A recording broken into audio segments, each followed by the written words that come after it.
इग्नू की स्नातक उपाधि में दर्शन शास्त्र विषय के आधुनिक पाश्चात्य दर्शन के इस व्याख्यान श्रृंखला के तृतीय व्याख्यान में आप सभी का स्वागत है। जैसा कि आप सबको याद होगा, पहले के व्याख्यानों में हमने आधुनिक पाश्चात्य दर्शन की पृष्ठभूमि को समझने का प्रयास किया, उसके ऐतिहासिक, सामाजिक, राजनैतिक और सांस्कृतिक घटकों या कारकों को समझने का प्रयास किया। इसके पश्चात हमने पुनर्जागरण काल के चारित्रिक गुणों को समझने का प्रयास किया, उसकी प्रमुख घटनाओं के बारे में जाना और उसके प्रमुख चिंतकों के सिद्धांतों और दृष्टिकोण के बारे में समझने का प्रयास किया। हमने ये भी जानने का प्रयास किया कि इस प्रक्रिया में उस काल के चिंतकों ने किस प्रकार के उपकरणों, टूल्स, दृष्टिकोण, पर्सपेक्टिव और प्रविधि यानी कि मेथोडोलॉजी का इस्तेमाल किया। हमने देखा कि पुनर्जागरण काल में कहीं ना कहीं इस बात को स्वीकार करना पड़ेगा कि आस्था, श्रद्धा और विश्वास ने तर्क बुद्धि के ऊपर अपना प्रभुत्व स्थापित कर लिया था। इसके पश्चात के व्याख्यान की चर्चा प्रबोधन काल पर आधारित है, जिसका अर्थ है अब हम एनलाइटनमेंट की चर्चा करेंगे। इस प्रकार की चर्चा को आरंभ करने से पहले मैं इस बात को स्पष्ट कर देना चाहता हूं कि पुनर्जागरण और प्रबोधन, रेनेसां और एनलाइटनमेंट, इनके बीच की परिधि रेखा बड़ी ही धुंधली है। So the demarcating line between the age of Renaissance and the age of Enlightenment is really blurred. ऐसा कोई भी मापक तत्व नहीं है, ऐसा कोई भी विशेष घटना नहीं है जिसके आधार पर आप ये दावा कर सकें कि यहां पर पुनर्जागरण समाप्त होता है और यहां से प्रबोधन काल आरंभ होता है। यही वजह है कि आप लोग पाएंगे कि पुनर्जागरण काल की चर्चा के कुछ विशेष अंशों का प्रयोग प्रबोधन काल में भी किया गया है और इसका उल्टा भी किया जा सकता है। कहने का मतलब ये कि आज के व्याख्यान का प्रमुख उद्देश्य प्रबोधन काल का एक सिंहावलोकन प्रस्तुत करना है और इसके पश्चात पाश्चात्य दर्शन के विकास पर इसका क्या प्रभाव पड़ा, इसे समझने का प्रयास करना है।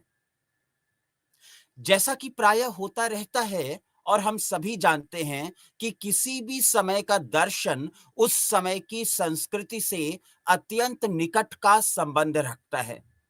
वास्तव में हम सब जानते हैं, philosophy can never develop in a vacuum. ये रिक्त स्थान में नहीं उत्पन्न होता। इसका एक और अर्थ निकलता है कि philosophy is the mirror of the contemporary society, culture and perspective. अर्थात दार्शनिक चिंतन उस विशेष काल की मानसिकता का द्योतक होता है। और अगर ऐसा है तो हमें आधुनिक पाश्चात्य दर्शन को समझने के लिए ये आवश्यक हो जाएगा कि हम प्रबोधन काल, द एज ऑफ एनलाइटनमेंट की प्रभावी संस्कृति और पृष्ठभूमि से भी परिचित हों। इस संस्कृति का उच्च बिंदु 18वीं शताब्दी में आकर हमको मिलता है, जिसको हम लोग एज ऑफ एनलाइटनमेंट का चरमोत्कर्ष भी कह सकते हैं। लेकिन हम इस विशेष व्याख्यान में प्रबोधन काल के उद्गम को समावेशित करते हुए आगे बढ़ने का प्रयास करेंगे और इस प्रकार अपने अध्ययन को तकरीबन 1600 ईस्वी से 1800 ईस्वी तक के काल में सीमित रखने का प्रयास करेंगे। ये याद करना होगा कि हमने अपने पिछले व्याख्यान में ये चर्चा की थी कि जिस पुनर्जागरण काल की बात हम लोग ने की, पहली बात तो ये कि ये पुनर्जागरण काल यूरोप का पुनर्जागरण काल है। मतलब इसे समस्त विश्व के साथ संबंधित करने का प्रयास ना करें, अन्यथा आपको असमंजस और भ्रमों का सामना करना पड़ेगा। What I want to say here is that when I use the term age of Renaissance, I actually intend to say the age of Renaissance in Europe. इसी प्रकार जब मैं प्रबोधन काल की चर्चा करूं तो आपको ये समझना पड़ेगा, I am not only talking about the age of enlightenment, I am talking about age of enlightenment as it is depicted in the European culture. तो इससे पहले के व्याख्यान में चित्रित पुनर्जागरण काल को यूरोप की चेतना के तौर पर तकरीबन 1400 ईस्वी से 1600 ईस्वी तक प्रभावी माना गया। किंतु आपने जाना कि हमने अपने अध्ययन को थोड़ा पीछे जाके यानी 1300 ईस्वी से आरंभ किया और 1600 से थोड़ा आगे जाके 1650 या 1700 तक ले गए। ये बात मैं इसलिए कह रहा हूं ताकि ये पुनर्स्थापित तथ्य हो जाए कि प्रबोधन काल और पुनर्जागरण काल में एक एयर टाइट कंपार्टमेंट बनाना, एक क्लियर लाइन ऑफ डिमार्केशन बनाना हमारे लिए काफी मुश्किल हो जाता है। तो हम पाएंगे कि आज के इस व्याख्यान में हम प्रबोधन के आधारभूत ज्ञान को प्राप्त करने का प्रयास करेंगे। इस काल की कुछ ऐसी बड़ी घटनाओं के बारे में चर्चा करेंगे जिनका स्पष्ट प्रभाव दार्शनिक प्रविधि और दार्शनिक तत्व या कंटेंट के ऊपर पड़ा। हम इस काल की महत्वपूर्ण दार्शनिक परियोजनाओं को समझने का प्रयास करेंगे, कुछ प्रमुख विचारकों, उनके व्यक्तित्व और दर्शन शास्त्र के क्षेत्र में उनके योगदान को समझने का प्रयास करेंगे। यही नहीं, आधुनिक पाश्चात्य दर्शन के विकास के लिए प्रबोधन काल किस प्रकार से महत्वपूर्ण है, हम इसकी भी चर्चा करने का प्रयास करेंगे। तो जैसा कि हम जानते हैं कि 1600 ईस्वी के आसपास प्रबोधन काल का उद्गम और विकास होता है। तो 17वीं शताब्दी में रेने डेकार्ट और फ्रांसिस बेकन के आने के साथ सामान्य रूप से ऐसा मान लिया गया कि अब का काल सामान्य रूप से बुद्धि या विवेक का काल है। This age is the age of reason, जिसको हम कह सकते हैं this is the age of our common sense. जबकि प्रबोधन प्रायः ऐसा माना जाता है कि 18वीं शताब्दी तक ही सीमित है, यानी 17वीं और 18वीं शताब्दी के काल को हमने प्रबोधन काल कहकर संदर्भित किया है। किंतु दोनों के मध्य वास्तव में कोई स्पष्ट विभाजन नहीं है। मतलब आप ये बता नहीं सकते कि कब पुनर्जागरण काल समाप्त हुआ और कब प्रबोधन काल आरंभ हो पाया। ऐसा तथ्य आधारित विधाओं में तो संभव है, मतलब आप ऐसा साइंस के अलग अलग फील्ड्स में बता सकते हैं, शायद आप हिस्ट्री के अलग अलग फील्ड्स में भी बता सकते हैं, लेकिन दार्शनिक चिंतन में इस प्रकार का स्पष्ट विभाजन करना थोड़ा सा मुश्किल हो जाता है। यही कारण है कि अब जब भी हम प्रबोधन या एनलाइटनमेंट की चर्चा करेंगे तो हम उन घटनाओं की भी चर्चा करेंगे जो यूरोप में 16 से 18वीं शताब्दी तक हुई और जिनका प्रभाव दार्शनिक चिंतन पर भी पड़ा। दार्शनिक, वैज्ञानिक और राजनीतिक समस्याओं को हल करने के लिए तर्क बुद्धि को मुख्य सत्ता के रूप में स्वीकार करने की प्रवृत्ति प्रबोधन काल की सबसे बड़ी विशेषता है। So if there are social, political, legal, cultural dilemmas, then these dilemmas are to be solved not by referring to authority, not by referring to faith, not by referring to sacred texts, but by an appeal to reason. तो अगर हम सीधे सीधे शब्दों में बोलें तो enlightenment का काल, प्रबोधन का काल वो काल है जिसमें हमने यहां से सोचना समाप्त कर दिया और यहां से सोचना आरंभ कर दिया। यानी हमने अपने दिल की बात को सुनना कम कर दिया और हमने अपने दिमाग की बात को सुनना कहीं ज्यादा बेहतर तरीके से आरंभ कर दिया। मेरा ये दावा कभी नहीं है कि हमने आस्था को पूरी तरह से खारिज कर दिया। वास्तव में आने वाले व्याख्यान में जब हम लोग बुद्धिवाद और अनुभववाद की चर्चा करेंगे, तो आप देखेंगे जितने भी आधुनिक पाश्चात्य दार्शनिक हुए हैं, इन्होंने तर्क बुद्धि की चर्चा तो की, लेकिन इन्होंने आस्था को पूरी तरह से खारिज नहीं किया। और यही वजह है कि ईश्वर की अवधारणा बार बार लौटकर इन दार्शनिकों के सिद्धांत में हमारे पास आती है।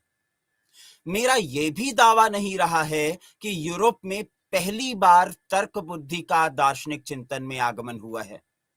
वास्तव में इसके पहले की विस्तृत चर्चा में हमने देखा कि हमारा प्राचीन यूनानी दर्शन, चाहे वो पूर्व सुकरातीय हो या उत्तर सुकरातीय हो, तर्क बुद्धि को सदैव से प्रधानता देता रहा है। समस्या सिर्फ ये है कि ये जो मध्य काल था, जिसे हम लोग तकरीबन पहली शताब्दी ईसवी से 14, 15, 16 या 17वीं शताब्दी तक मानते हैं, अलग अलग समीक्षकों, अलग अलग कमेंटेटर्स का इस एज डिमार्केशन को लेकर के मतैक्य नहीं बन पाता, डिफरेंसेस बने रहते हैं। तो हमें यह स्वीकार करना पड़ेगा कि तर्क बुद्धि पहली बार दर्शन में नहीं आई है, ये तो सदैव से दर्शन में रही है।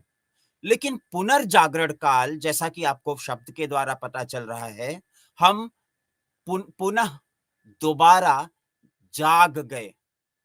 अब अगर हम जाग गए तो इसका मतलब है हम कभी ना कभी सोए रहे होंगे। भला एक दार्शनिक कैसे सोया रहा होगा? यहां पर पुनर्जागरण का अभिप्राय था कि आपकी तर्क बुद्धि आस्था, विश्वास, श्रद्धा, धर्म या फिर चर्च के प्रभाव में आकर सुप्तावस्था में चली गई थी, हाइबरनेट करी हो गई थी। लेकिन अब एक अलग प्रकार की पृष्ठभूमि के कारण वो सोई हुई तर्क बुद्धि, वो रीजन दोबारा से जाग गई है। It has enlightened. और यही वजह है कि तर्क बुद्धि अब दोबारा से अपने प्रभुत्व को स्थापित करने के मार्ग पर अग्रसर भी हो गई है। तो हमने जैसा कि देखा, दार्शनिक, वैज्ञानिक और राजनैतिक समस्याओं को हल करने के लिए तर्क बुद्धि को ही प्रमुख सत्ता के रूप में स्वीकार करने की प्रवृत्ति इस प्रबोधन काल की प्रमुख विशेषता रही है। जीवन के लिए बुद्धि आधारित दृष्टिकोण, रीजन सेंट्रिक पर्सपेक्टिव ने पुनर्जागरण काल को समाप्त कर दिया और प्रबोधन काल को आरंभ कर दिया। संभवतः ऐसा इसलिए हुआ क्योंकि पाश्चात्य मनस या पाश्चात्य दृष्टिकोण इतिहास के एक नए चरण में प्रवेश कर चुका है। अब किसी को भी अपने सिद्धांत को सिद्ध करने के लिए या स्थापित करने के लिए प्लेटो, अरस्तु या पहले के अन्य किसी भी प्रभावी विचारक को समझने, उसके सिद्धांत को आत्मसात करने की कोई भी आवश्यकता महसूस नहीं हो रही। इनफैक्ट, वास्तव में आपको यह जानकर रुचिकर लगेगा कि कई आधुनिक पाश्चात्य दर्शन के इतिहासविद, समीक्षक, आलोचक या कमेंटेटर ऐसे भी रहे हैं जो पाश्चात्य दर्शन की उत्पत्ति का काल यूनानी दर्शन नहीं मानते। उनका मानना है यूनानी दर्शन कुछ दार्शनिक सिद्धांत दे रहा था, लेकिन आप इसको कॉन्टिन्यूटी में वेस्टर्न फिलॉसफी की हिस्ट्री के साथ, पाश्चात्य दर्शन के इतिहास के साथ जोड़कर नहीं देख सकते, क्योंकि इन समीक्षकों, इन हिस्टोरियंस ऑफ फिलॉसफी का मानना है कि यूनानी दार्शनिक कुछ और बात कह रहे थे, मध्यकालीन रोमन दार्शनिक कुछ और बात कह रहे थे, और आधुनिक दार्शनिक जो कि मूलतः यूरोप के हैं, और जब मैं यूरोप की बात कर रहा हूं तो मेरा अभिप्राय फ्रांस से है, ब्रिटेन से है, और बाद में जर्मनी के साथ है, जिसको हम लोग जर्मन आइडियलिज्म के रूप में जानेंगे। तो इन लोगों का कहना है कि पूर्व के दार्शनिकों के साथ हमारा कोई भी संबंध नहीं है और हमारे दार्शनिक चिंतन और उनके दार्शनिक चिंतन में कोई भी तारतम्यता नहीं बन पा रही है. So there are a multiplicity of commentators who believe that actually the history of Western philosophy should be read with the age of enlightenment. लेकिन ये बात तथ्य है, ये दावा मैं बिल्कुल नहीं कर रहा, क्योंकि बहुत सारे ऐसे भी दर्शन शास्त्र के अध्येता हैं, मैं स्वयं को उनमें स्वीकार करता हूं, जिनका ये मानना है कि समस्त पाश्चात्य दर्शन के इतिहास का आरंभ तो यूनानी दर्शन के साथ ही हुआ, थेलीस के साथ ही आरंभ हुआ, सुकरात, प्लेटो और अरस्तु के साथ ही अपने चरमोत्कर्ष पर पहुंचा, और इसलिए चाहे आप एज ऑफ एनलाइटनमेंट की बात करें, चाहे आप मॉडर्न वेस्टर्न फिलॉसफी की बात करें, आरंभ बिंदु तो यूनानी दर्शन में ही मिलता है.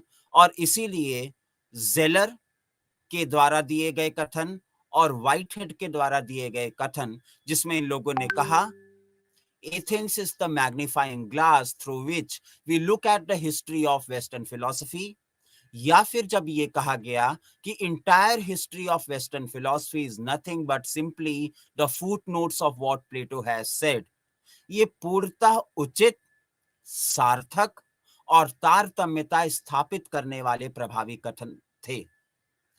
मैंने इस बात का वर्णन यहां पर सिर्फ इसलिए किया कि आप समझ सकें कि इतिहासविदों में भी दर्शन शास्त्र के विकास को लेकर के कोई मतैक्य नहीं रहा, कोई कॉमन ओपिनियन नहीं रही. और यही वजह है, मैं लौट कर a critical history of Greek philosophy में, जैसा कि W.T. स्टेस ने कहा था, मैं उसी संदर्भ पर दोबारा जाना चाहूंगा. अलग अलग काल में दर्शन शास्त्र की प्रवृत्ति, उसकी समझ, उसके उपकरण, उसकी प्रविधि और उसकी परिभाषा बदलते रहे हैं. तो दर्शन शास्त्र की जो परिभाषा, जो नेचुरलिस्टिक डिफिनेशन थी, प्रकृतिवादी परिभाषा थी, जिसको आयोनिक थिंकर, इलियाटिक थिंकर, पाइथागोरियंस, माइलेशियंस, एटमिस्ट वगैरह वगैरह ने दी, ये वो परिभाषा नहीं थी जो सुकरात और प्लेटो दे रहे थे. और जो सुकरात और प्लेटो परिभाषा दे रहे थे, ये वो परिभाषा नहीं थी जो उत्तर सुकरातीय दार्शनिक जैसे कि पायरो, जैसे कि एपिक्यूरियंस या जैसे कि मार्कस ऑरेलियस दे रहे थे. इसी प्रकार जो भी परिभाषा उत्तर सुकरातीय दार्शनिक दे रहे थे, ये वो परिभाषा थी ही नहीं जो मध्यकालीन दार्शनिक जैसे संत ऑगस्टाइन, संत एंस्लिम, संत टॉमस एक्विनास या फिर इब्नुल अरबी, इब्नुल खदम, इब्न बतूता या अविसेना दे रहे थे. और अगर ऐसी बात है, तो ये जानना भी आश्चर्यजनक नहीं होगा कि अब तक दर्शन शास्त्र की जो भी परिभाषा दी गई, आधुनिक पाश्चात्य दर्शन की समझ, इनके चिंतकों की परिभाषा इससे अलग है, इससे अलहदा है. और शायद यही वजह है कि W.T. स्टेस लिखते हैं, the Hegelian definition of philosophy might not be agreeable to a Spencerian, और यहां पे हर्बर्ट स्पेंसर की इवोल्यूशनरी थ्योरी की बात हो रही है, and the Darwinian theory of philosophy might not be agreeable to a Hegelian. तो अलग अलग काल में सामाजिक, राजनैतिक, ऐतिहासिक, सांस्कृतिक संदर्भों के अनुसार दर्शन शास्त्र की परिभाषा बदलती रही है. तो ऐसे में जब कुछ हिस्टोरियंस ऑफ फिलॉसफी कहते हैं ये एक नई शुरुआत है और हमको इसी को दर्शन का आरंभ बिंदु मानना चाहिए, वो भी एक दृष्टिकोण में, एक संदर्भ में सही बात कह रहे हैं. और जब कुछ दूसरे दार्शनिक कह रहे हैं कि दर्शन का आरंभ बिंदु तो यूनानी दर्शन के साथ ही हुआ और बाद में इसके अलग अलग युग आते चले गए, जैसे प्राचीन युग, मध्यकालीन युग, आधुनिक युग, समकालीन युग, उत्तर आधुनिक युग और उत्तर उत्तर आधुनिक युग, तो ये लोग भी अपने दृष्टिकोण से सही बात कह रहे हैं. चूंकि हम लोग दर्शन शास्त्र के व्याख्यान में हैं और दर्शन शास्त्र सदैव हर कथन को एक आलोचनात्मक और एक निष्पक्ष दृष्टि से देखने और विश्लेषण के बाद ही स्वीकार करने का प्रयास करता है, तो हम इन दोनों प्रकार के दृष्टिकोणों में से किसी भी दृष्टिकोण को खारिज नहीं कर रहे हैं और उसे एक विशेष संदर्भ में समझने का प्रयास भी कर रहे हैं। खैर, तो अब का काल कुछ ऐसा काल है जिसके दार्शनिक स्वयं को अरस्तु, प्लेटो और सुकरात से प्रभावित दार्शनिक नहीं मान रहे। ये लोग स्वयं को मध्यकाल के एक्विनास, ऑगस्टाइन और एंस्लिम से प्रभावित दार्शनिक भी नहीं मान रहे।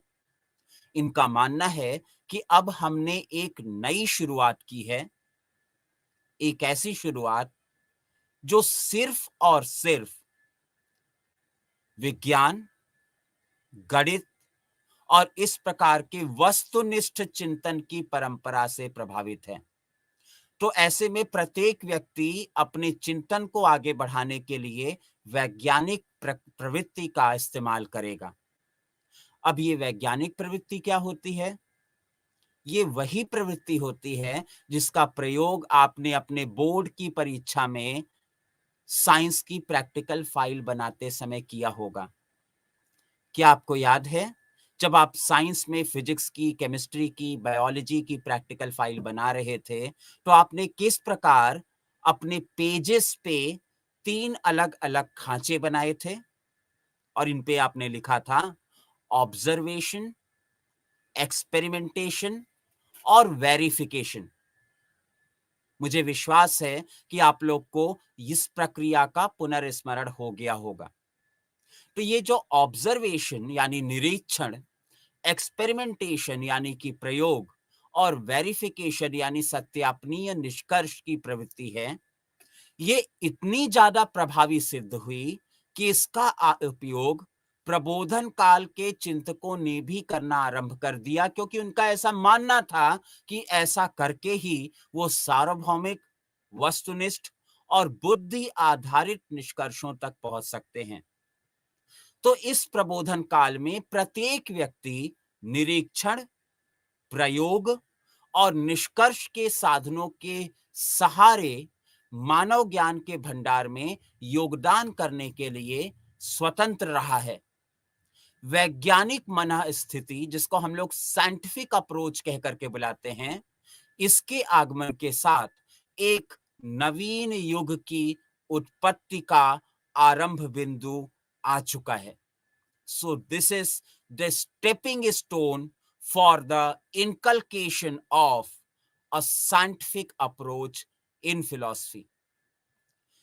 प्रबोधन काल के लगभग समस्त आयाम दर्शन के इसी आधारभूत परिवर्तन से जुड़ गए थे। यह परिवर्तन वास्तव में अल्प रूप से पुनर्जागरण काल में ही आरंभ हो गया था, हम सभी जानते हैं। लेकिन प्रबोधन काल विशेष रूप से यूरोप का जागरण था, जो कि इंग्लैंड से आरंभ होता है। यह वह समय था जब दार्शनिक विचार साधारण व्यक्ति के दिन प्रतिदिन के जीवन को परिवर्तित करने में एक महत्वपूर्ण भूमिका निभाने लगे थे। पूर्ववर्ती सांस्कृतिक परिवर्तनों जैसे कि पुनर्जागरण से भिन्न प्रबोधन विशेष सामाजिक वर्ग तक सीमित नहीं रहा, बल्कि सामान्य जनता, common public, the common parlance को विज्ञान, शिक्षा और लोकतांत्रिक मूल्यों द्वारा सीधे सीधे प्रभावित कर रहा था। तो इस काल का प्रयोजन हम क्या माने?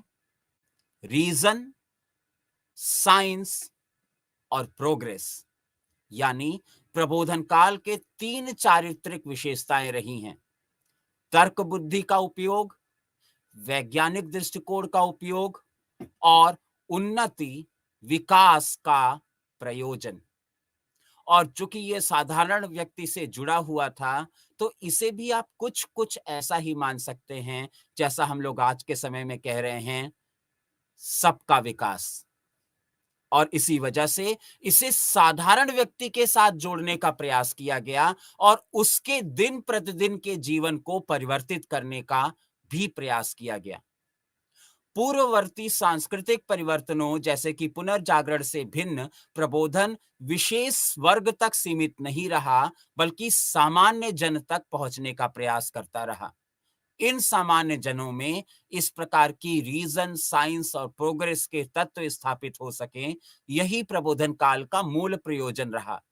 जहां भी लोगों की नवीन आकांक्षाएं बाधित हुईं, वहीं पर विरोध हुआ और उसके आश्चर्यजनक घटनाओं जैसे कि अमेरिकी स्वतंत्रता का युद्ध और फ्रांसीसी क्रांति का जन्म हुआ। और इस काल में 3 प्रमुख रिवॉल्यूशन होते हैं जो परिवर्तन के कारक बनते हैं, और आपको पता भी है। द इंग्लिश रिवॉल्यूशन, जिसको हम लोग रक्तहीन क्रांति, ब्लडलेस रिवॉल्यूशन भी कहते हैं, जर्मन रिवॉल्यूशन और फ्रेंच रिवॉल्यूशन, जिसके साथ justice, liberty, equality, fraternity, human rights, democracy जैसे लोकतांत्रिक मूल्यों का जन्म होता है।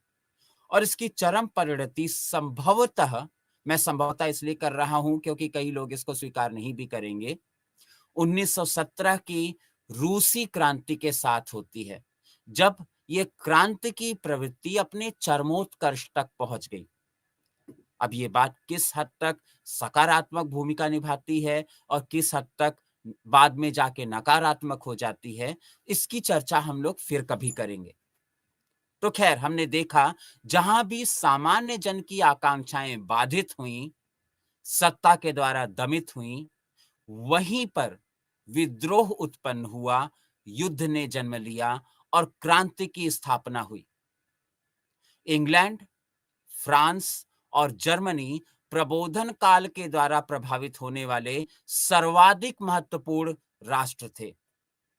इंग्लैंड से आरंभ करते हुए हम देखते हैं कि 17वीं और 18वीं शताब्दी विज्ञान के अनवरत विकास से प्रभावित थी। विज्ञान दर्शन से सर्वथा पृथक हो गया। तो हमने देखा कि चूंकि अब तक विज्ञान दर्शन से पृथक था और इसी वजह से दार्शनिक सिद्धांत किसी भी वस्तुनिष्ठ निष्कर्ष तक नहीं पहुंच पा रहे थे और विज्ञान के फायदे हमें प्रत्यक्ष रूप से दिखाई दे रहे थे, हमने पाया ये विज्ञान का ही प्रभाव था जिसके कारण हमें तात्कालिक लाभ मिल रहा है। और जो धर्म के सिद्धांत थे, वो भविष्य में लाभ मिलने का वायदा तो करते थे, लेकिन इसका कोई आश्वासन, इसका कोई एश्योरेंस या गारंटी नहीं देते थे। स्वाभाविक रूप से सामान्य जन का झुकाव वैज्ञानिक दृष्टिकोण की ओर कहीं ज्यादा हो गया। वास्तव में अगर आज के काल में भी देखें, आप स्विच ऑन करते हो, लाइट जल जाती है, गर्मी लगती है, आप फैन चला लेते हो, बात करनी है, आपके पास सेल फोन है, और मुझे आपके साथ बात करनी है, तो हमारे ऑनलाइन क्लासेस हैं। ये सब विज्ञान के प्रभाव हैं और इनके लाभ हमें स्पष्ट रूप से दिखाई दे रहे हैं। और कालांतर में जब हम इनके लाभ को प्राप्त करते जाते हैं, तो इनके ऊपर हमारा विश्वास भी और ज्यादा सुदृढ़ होता जाता है और इस प्रकार वैज्ञानिक दृष्टिकोण सामान्य जन के लिए कहीं ज्यादा विश्वसनीय बन जाता है। इस वैज्ञानिक विकास के परिणाम स्वरूप ही इंग्लैंड में औद्योगिक क्रांति हुई, जिसे हम लोग इंडस्ट्रियल रिवॉल्यूशन के रूप में जानते हैं। और इस प्रकार की नवीन तकनीकों ने इंग्लैंड का नेचर या स्वरूप ही परिवर्तित कर दिया। और इसके साथ ही ब्रिटिश औपनिवेशिक साम्राज्य, जिसे कॉलोनियलिज्म कहते हैं, इसमें भी अनवरत वृद्धि हुई। हम सभी जानते हैं कैप्टन कुक ने ऑस्ट्रेलिया की खोज की। इन उपनिवेशों से के व्यापार ने इंग्लैंड को संपन्न बनाया और औद्योगिक क्रांति में एक प्रकार से फ्यूल का काम किया, ईंधन का काम किया। दूसरी ओर अगर हम फ्रांस की चर्चा करें, तो बर्बन राज परिवार की प्रतिष्ठा से स्पष्ट प्रभाव पड़ा।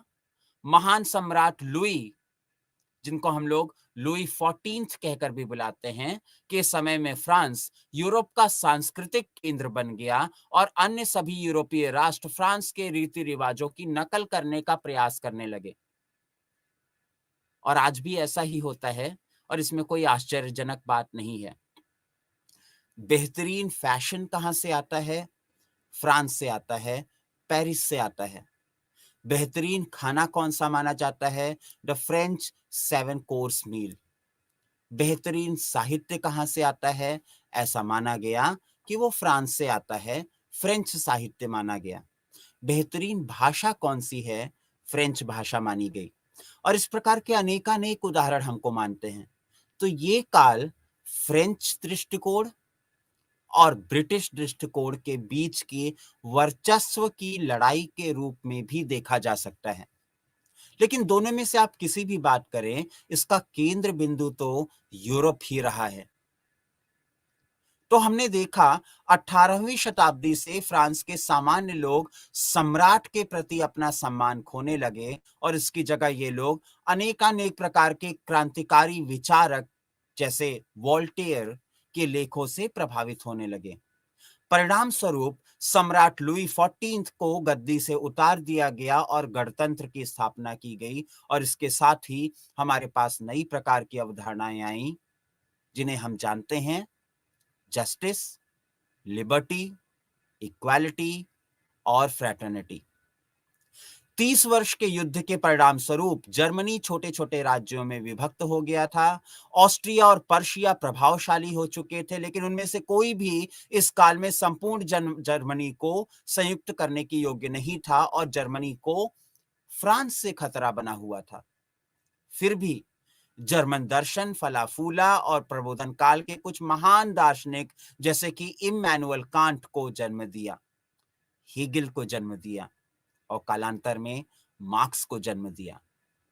सामान्य रूप से प्रोटेस्टेंट राज्यों ने कैथोलिक दर्शन पर आधारित नियमों को जनता के सामने पहुंचाया और उनकी खामियों को दिखाने का प्रयास भी किया।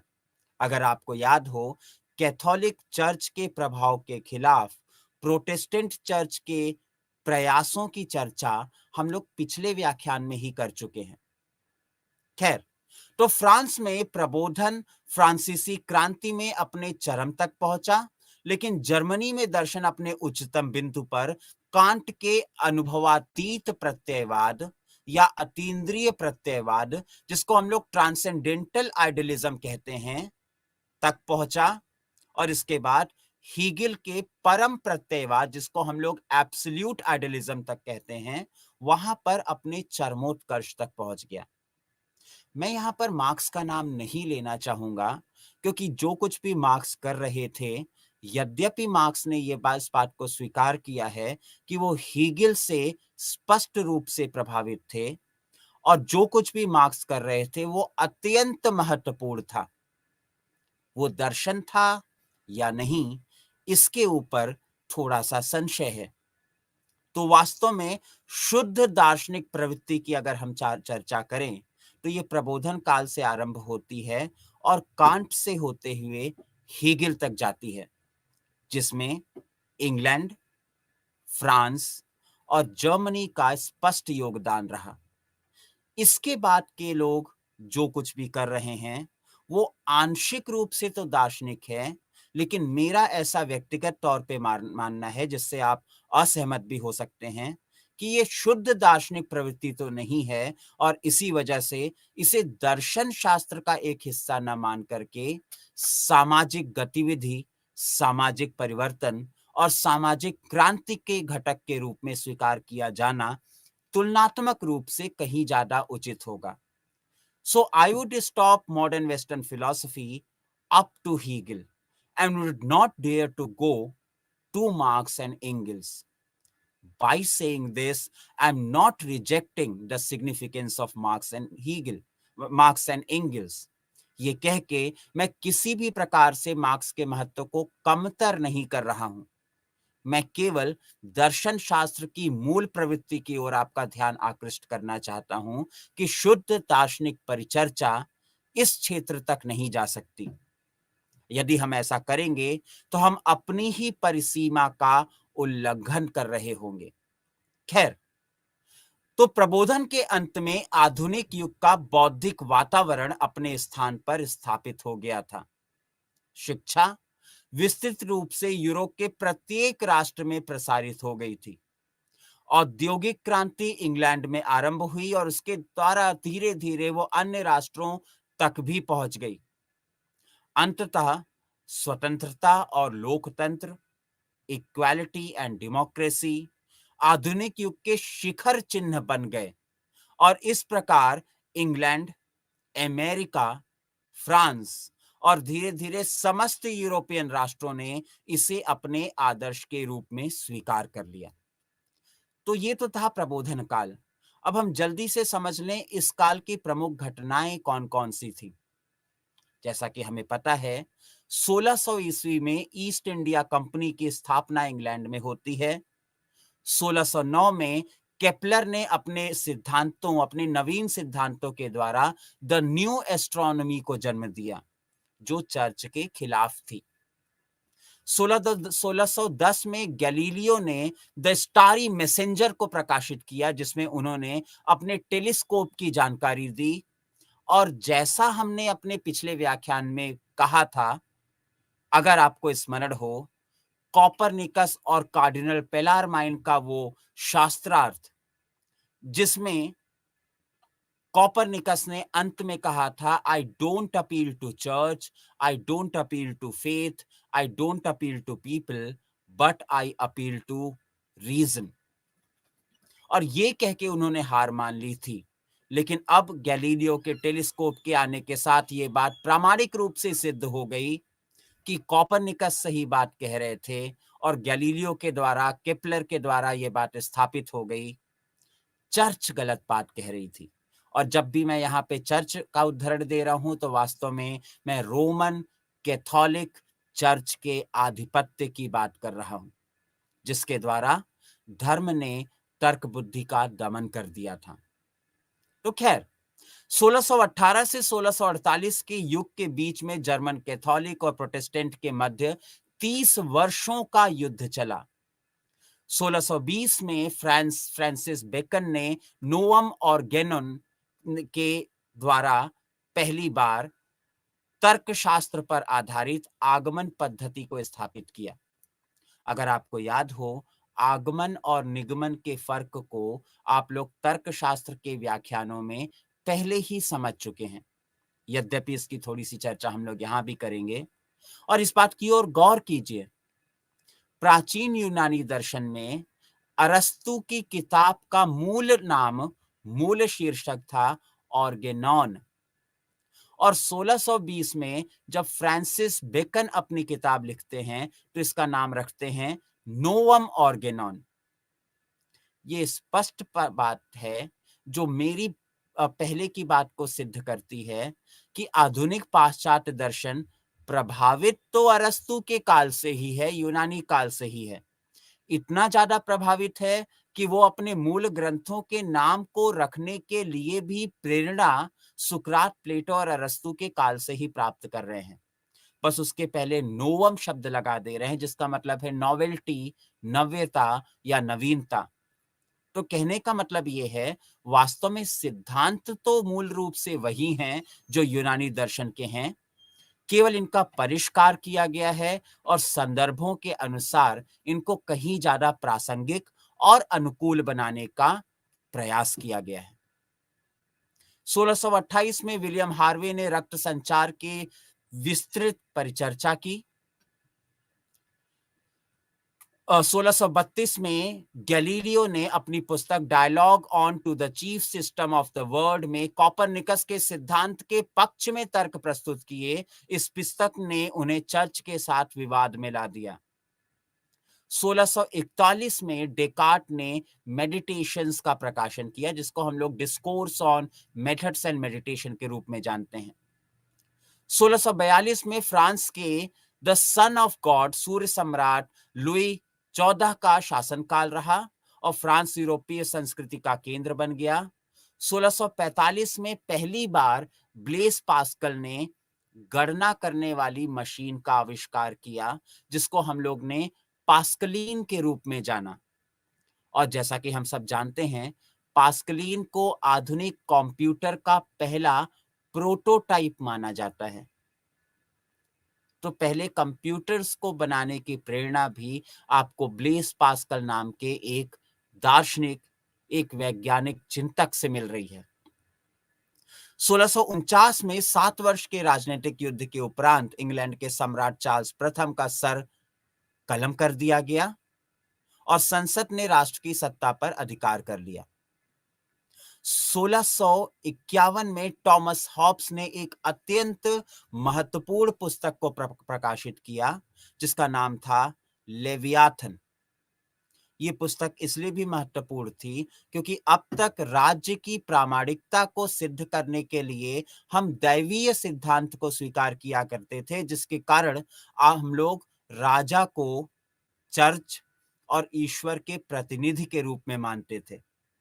तो इस प्रकार राजा के आधिपत्य को स्वीकार करके आप चर्च या धर्म या आस्था के आधिपत्य को भी स्वीकार कर रहे थे। टॉमस हॉब्स ने लेवियाथन नाम के इस ग्रंथ में पहली बार राज्य की उत्पत्ति के लिए सामाजिक समझौता सिद्धांत, द सोशल कॉन्ट्रैक्ट थ्योरी देने का प्रयास किया या दिया और ये स्थापित किया कि राज्य की उत्पत्ति कोई दैवीय प्रेरणा से नहीं आई, ये तो लोगों की आपसी समझ और आवश्यकता थी, जिसके कारण हम लोग स्टेट ऑफ नेचर या प्राकृतिक अवस्था से बाहर निकलते हैं और मॉडर्न डे स्टेट तक पहुंचते हैं, यानी राज्य की अवधारणा तक पहुंचते हैं। चूंकि ये कॉन्ट्रैक्ट है तो इसे मनमाफिक तरीके से बनाया भी जा सकता है और तोड़ा भी जा सकता है, और अगर हमने ही बनाया है और हमने ही तोड़ा है तो इसमें किसी भी प्रकार से हम पाप के भागी नहीं बनते, हम धर्म के विरुद्ध नहीं जाते। ये एक बहुत ही महत्वपूर्ण मील का पत्थर था, ऐसा मेरा मानना है, जिसने धीरे धीरे चर्च के प्रभाव को राज्य के ऊपर से समाप्त करना आरंभ कर दिया। 1687 में सर आइजक न्यूटन ने अपनी बहुत प्रमुख पुस्तक को प्रकाशित किया जिसका नाम था प्रिंसिपिया मैथमेटिका। इसके पश्चात इंग्लैंड में स्टुअर्ट राजवंश को उतार फेंका गया और ऑरेंज के विलियम को सम्राट बनने के लिए आमंत्रित किया गया। अधिकारों की घोषणा अर्थात डिक्लेरेशन ऑफ राइट्स के द्वारा एक संवैधानिक सरकार की स्थापना की गई और इसके साथ साथ गवर्नमेंट ही नहीं, कॉन्स्टिट्यूशनल गवर्नमेंट यूरोपीय समाज में आ जाती है। 1690 में जॉन लॉक ने अपनी किताब two treatise on civil government बनाई और सोशल कॉन्ट्रैक्ट की थ्योरी को आगे बढ़ाया। हमने पाया इसके बाद बहुत सारे नए नए आविष्कार भी हुए जिन्होंने विज्ञान के ऊपर हमारे प्रभाव को और आगे बढ़ाया। हमने देखा 1758 में वोल्टेयर ने कैंडिड नाम की प्रकाशन को प्रस्तुत किया और 1762 में ज्यां रूसो ने द सोशल कॉन्ट्रैक्ट नाम की पुस्तक का प्रकाशन किया। इससे पहले वो डिस्कोर्स ऑन इक्वालिटी नाम की पुस्तक को पृष्ठभूमि में पहले ही स्थापित कर चुके थे। और यहाँ पर रूसो का एक बहुत प्रमुख कथन आता है जिसने समाज में आमूल चूल परिवर्तन की प्रेरणा दी। रूसो ने कहा, मैन इज बॉर्न फ्री दो everywhere he is in chains. और ये आधुनिक काल का पदार्पण हो चुका है।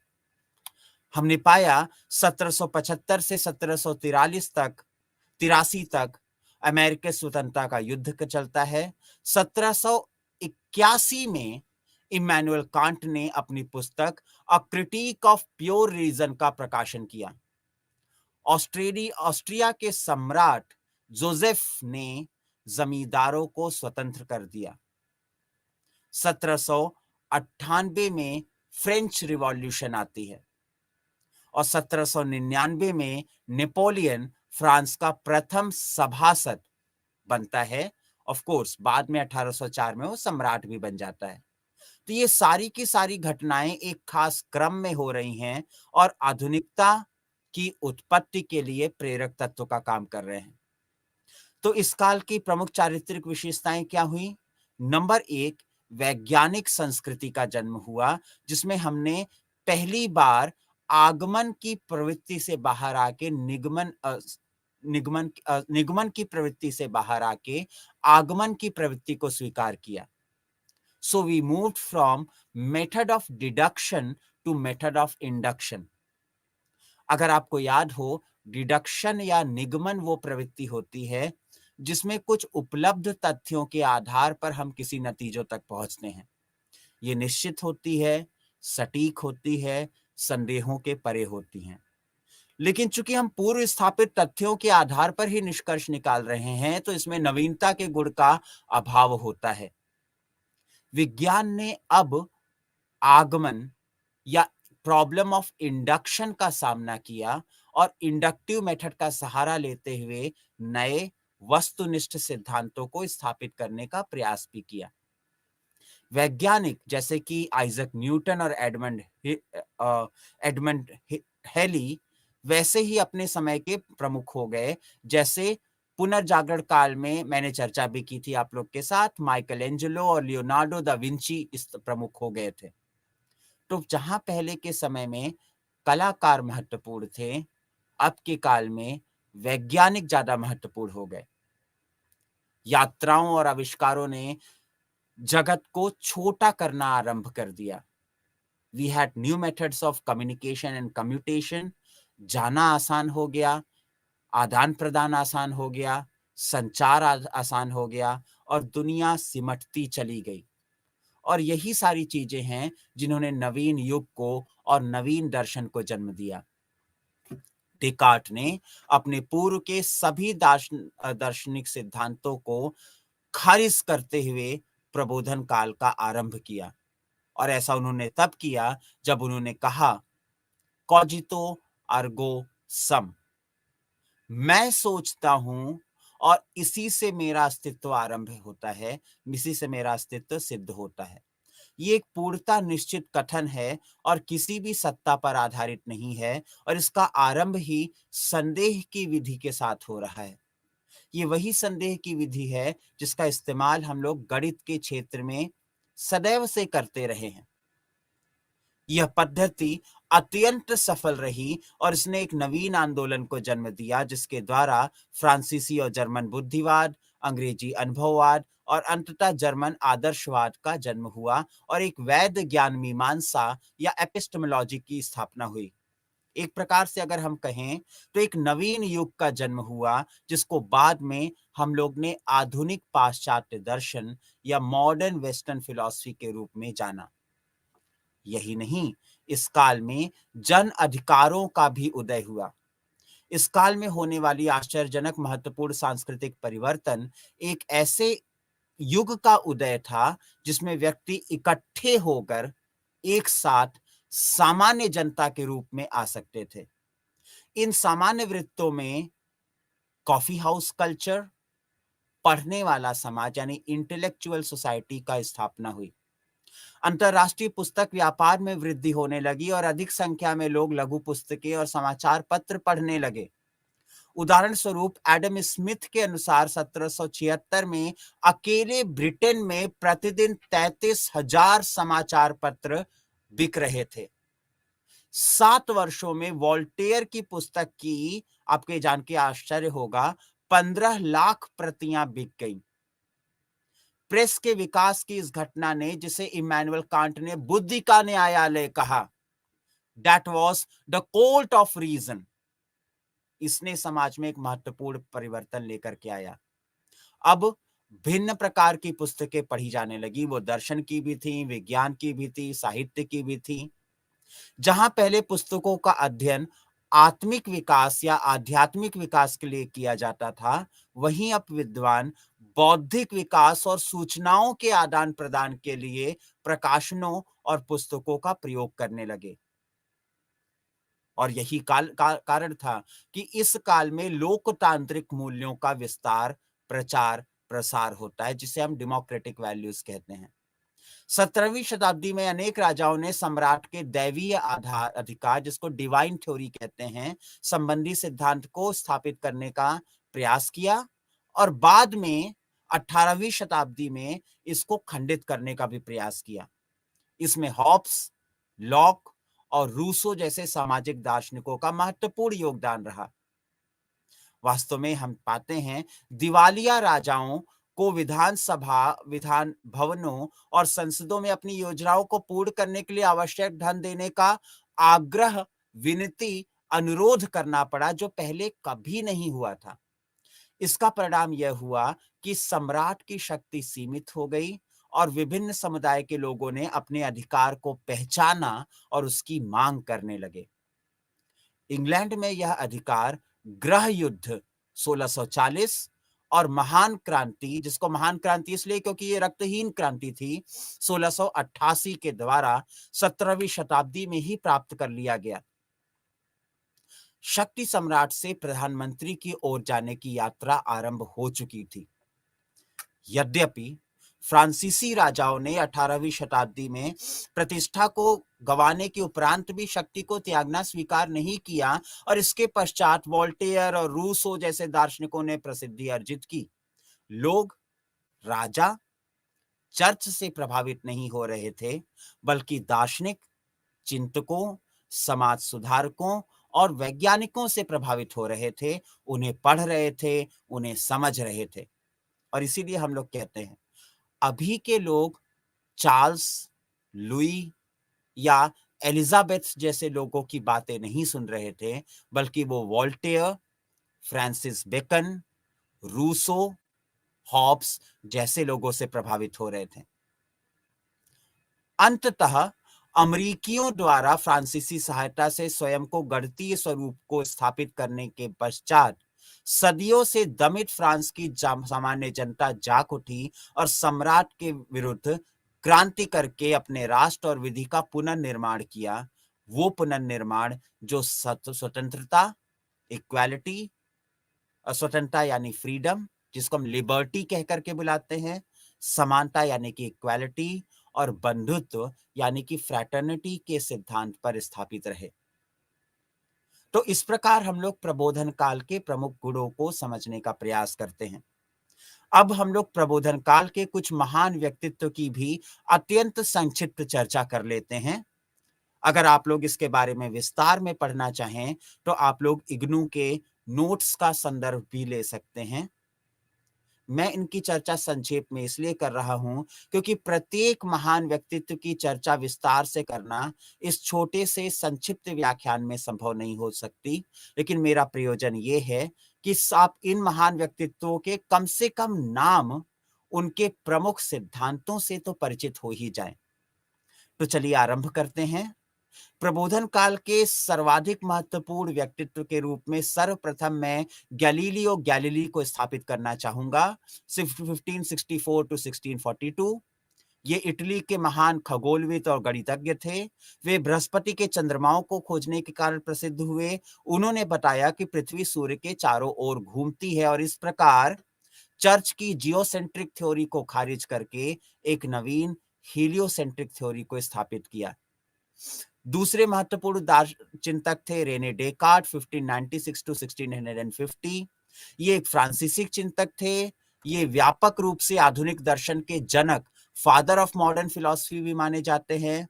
उन्होंने अपने जीवन काल का आरंभ एक सैनिक के रूप में किया, लेकिन बाद में दार्शनिक चिंतन करते रहे और उन्होंने स्कॉलेस्टिक चिंतन यानी चर्च की पद्धति को नकारते हुए संदेह की गणितीय पद्धति को स्थापित करने का प्रयास किया और प्रथम बुद्धिवादी के रूप में स्थापित हुए। इसके बाद ब्लेस पास्कल का नाम होता है 1623 से 1662 तक। ये एक फ्रांसीसी गणितज्ञ, भौतिकविद और दार्शनिक थे। दबाव की वैज्ञानिक इकाई इनके नाम पे है, तो एटमॉस्फेरिक प्रेशर को हम लोग पास्कल के यूनिट में नापते हैं। इन्होंने पास्कलीन नाम के उपकरण का इजाद किया जिसको हम लोग कंप्यूटर का प्रोटोटाइप मानते हैं और इन्होंने धर्म दर्शन में दांव का सिद्धांत दिया जिसे हम लोग ने बाद में ब्लेस पास्कल की वेजर थ्योरी के रूप में समझा। इसे हम लोग धर्म दर्शन के व्याख्यानों में चर्चा कर चुके हैं। इसके बाद के महत्वपूर्ण चिंतक बेनेडिक्ट बारूच स्पिनोजा थे 1632 टू 1677। ये एक डच यहूदी थे जो बाद में ईसाई बन गए। ये एक बुद्धिवादी दार्शनिक थे। उन्होंने अपने दर्शन में डेकार्ट की तरह ज्यामितीय विधि का प्रयोग किया और सर्वेश्वरवाद और समानांतरवाद का सिद्धांत दिया। इन्हें लोग आश्चर्यजनक रूप से ईश्वर रस में प्रमत्त दार्शनिक भी कह करके बुलाते हैं। इसके पास मैं नाम लेना चाहूंगा जॉन लॉक का 1632 टू 1704, जिनका एक बहुत ही महत्वपूर्ण योगदान आधुनिक पाश्चात्य दर्शन में अनुभववाद की स्थापना करने में रहा। इसके बाद सर आइजक न्यूटन का नाम आता है 1642 से 1727 तक, जो अब तक के महानतम वैज्ञानिकों में जाना जाते हैं। इन्हें गणित की नई नवीन शाखा कैलकुलस की स्थापना का श्रेय दिया जाता है। इन्होंने प्रिंसिपिया मैथमेटिका लिखी। Quantum theory, theory of relativity का श्रेय आइजक न्यूटन को जाता है। इसके बाद का नाम गॉटफ्रीड विल्हेम लाइबनिज है 1646 टू 1716। ये भी एक जर्मन बुद्धिवादी थे जो अत्यंत विविध प्रकार के क्षेत्रों में पारंगत थे और इन्होंने पहली बार चिदड़ुवाद के सिद्धांत मोनेडोलॉजी की स्थापना की। हम इसके बाद जॉर्ज बर्कले का नाम याद करते हैं 1685 से 1753। ये एक आयरिश थिंकर थे और इन्होंने एक बहुत ही महत्वपूर्ण सिद्धांत दिया जिसको हम लोग एसेइस्ट परसिप्टी के रूप में जानते हैं, और इसके द्वारा इन्होंने आत्मनिष्ठ प्रत्ययवाद यानी सब्जेक्टिव आइडियलिज्म को स्थापित किया। इसके अलावा और भी बहुत सारे नाम हैं, जैसे Charles Louis de Secondat, Francois Marie Arouet वगैरह वगैरह। इनकी चर्चा हम लोग अभी नहीं करेंगे और हम लोग सीधे सीधे तौर पे डेविड ह्यूम पे आएंगे 1711 से 1776।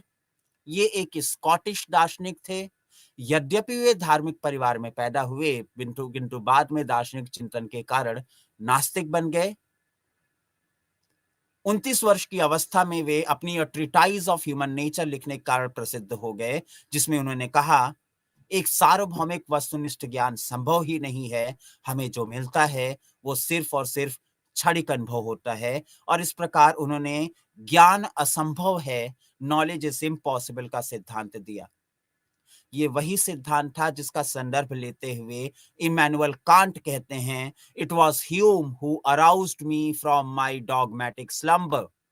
ये ह्यूम थे जिन्होंने मुझे ही नहीं, समस्त यूरोपीय दर्शन को इसकी रूढ़िवादी निद्रा से जगा दिया।